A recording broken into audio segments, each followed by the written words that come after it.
So you see, the technology is not ready for prime time. But the biotech industry is trying to convince the world that it is. They use the same rhetoric they used years ago, safe and predictable, better than breeding, and it's not. But you see, when you release these, as you saw in the film, you are playing with the nature of nature forever. Maybe there will be some kind of science fiction future where we can go in and with ray guns get back our natural gene pool, but I don't know of any technology and can't conceive of one. Obviously, the ray guns was a terrible idea. So, what do we do? I feel like I'm back 23 years ago when I first heard about GMOs from a scientist who blew the whistle, and I had to create a strategy, and what was out there wasn't working. And what we did is worked. So now we have to create a whole new strategy.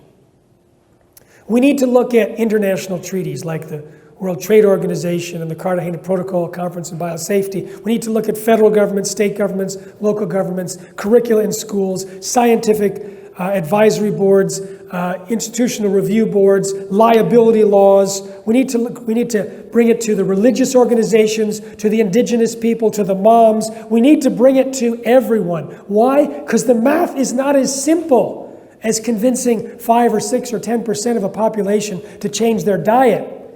Because if you get people to eat healthy and eat organic, you're not going to stop the bacteria or the algae or the fungus or the butterflies. There's some good news. And the good news is we have more people right now than any time in history focusing on planetary survival.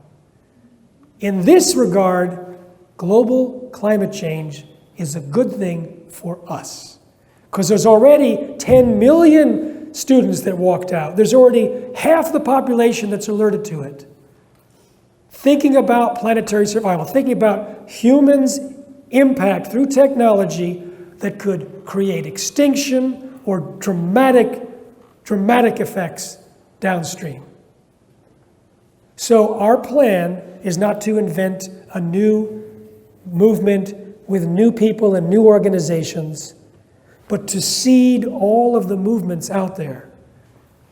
The climate change movement, the ocean movement, the animal rights movement, gardeners, birders, moms, religious, nature lovers. Create the information that's needed so that they can share it with others. If they don't want to send people to protect nature now, we'll give them everything we have. No brand, they can create their own website. We're not in competition. We have to build a movement quickly.